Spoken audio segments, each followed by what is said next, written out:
Hey guys, so today I want to make a video, an airsoft video. I know I haven't done this in a long time, but this is maybe the start of a series, maybe not, of discussing different things about airsoft. And I figured that one of the things that's probably pretty important is, are cheap airsoft guns bad? Are they a horrible thing? Should you completely stay away from them? Or are they sometimes an okay thing? I mean, we all know, or at least should know, that buying cheap BBs is a really bad mistake. And in some cases could end up destroying your gun. This doesn't have anything to do with this. This is about how if a cheap gun itself is a bad thing.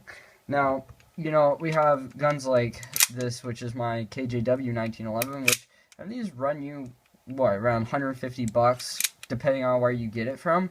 And these are really probably about as good of a quality of a pistol as you're going to get for airsoft, period.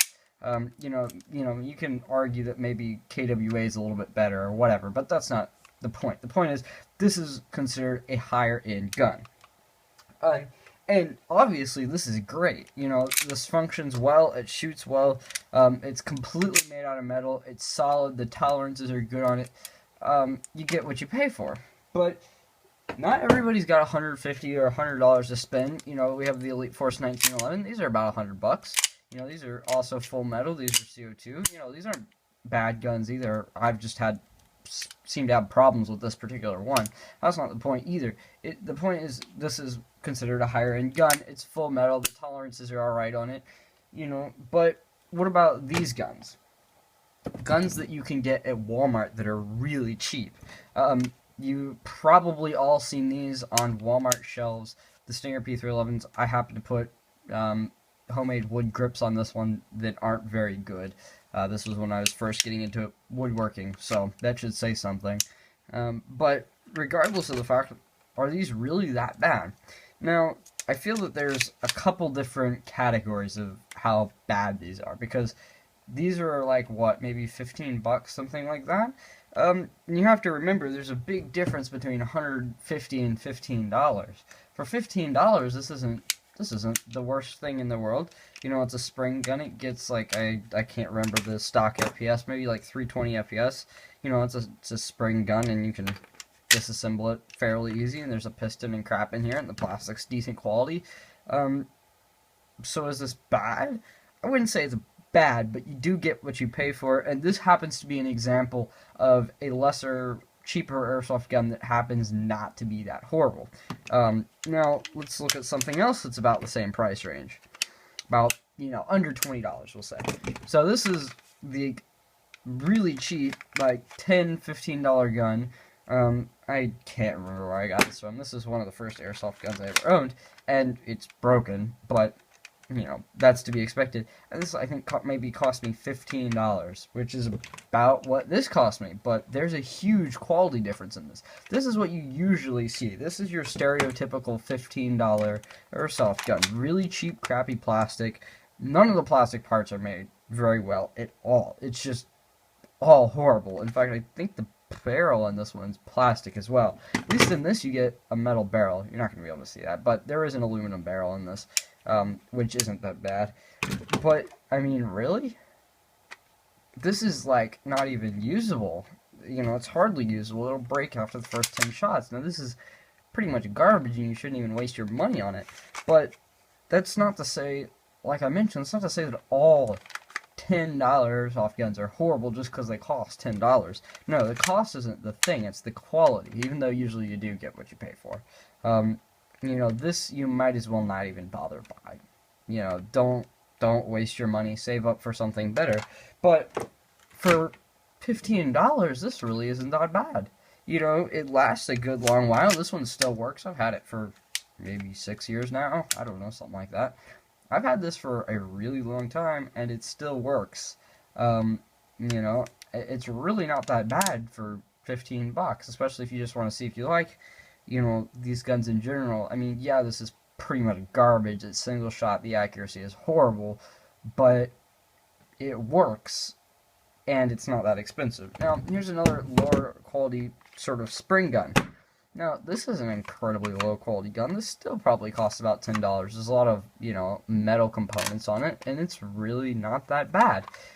This is not your stereotypical $15 gun. In fact, I think this one's more closer to $30.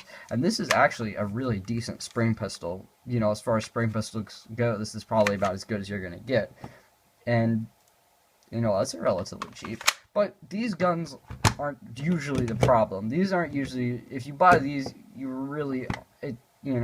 may have wasted a couple dollars. It wasn't really worth your money, but they're really not that bad. You could have gone a lot worse. You could have bought something like this, but these aren't the real problem. The real problem, which I don't have an example of here, is the electric guns and stuff like that, which really give these guns a really bad name.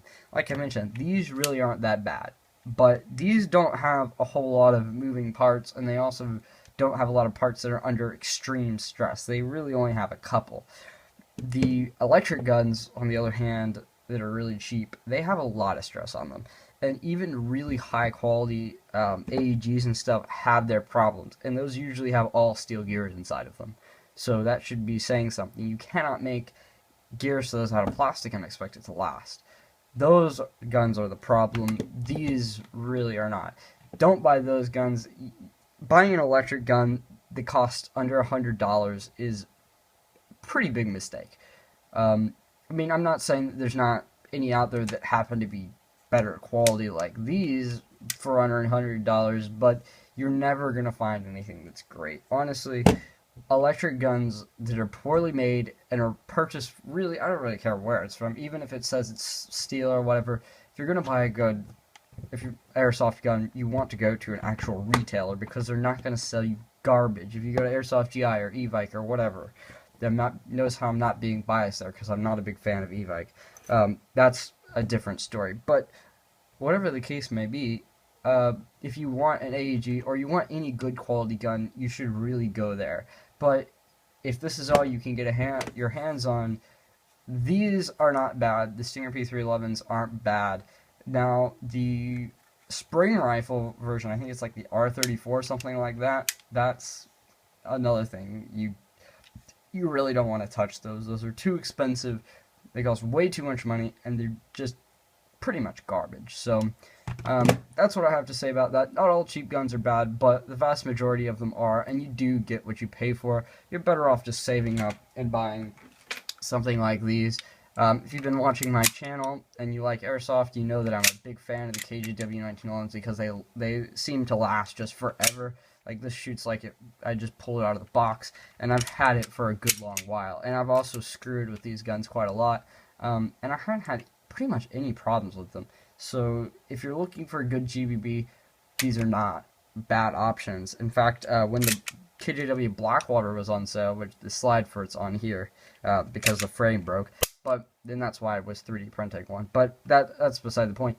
That gun was $50, and it was on sale. I think Airsoft GI had a sale maybe a year or two ago when they had it on sale. $50. I mean, usually the thing's $100. So yeah, I've rambled on enough, but I think the greatest thing to pull away from this is not all cheap airsoft guns are bad, but most of them aren't. So in general, you probably should just stay away from them. Anyway, hope you enjoyed the video. Thanks for watching, and have a very nice day.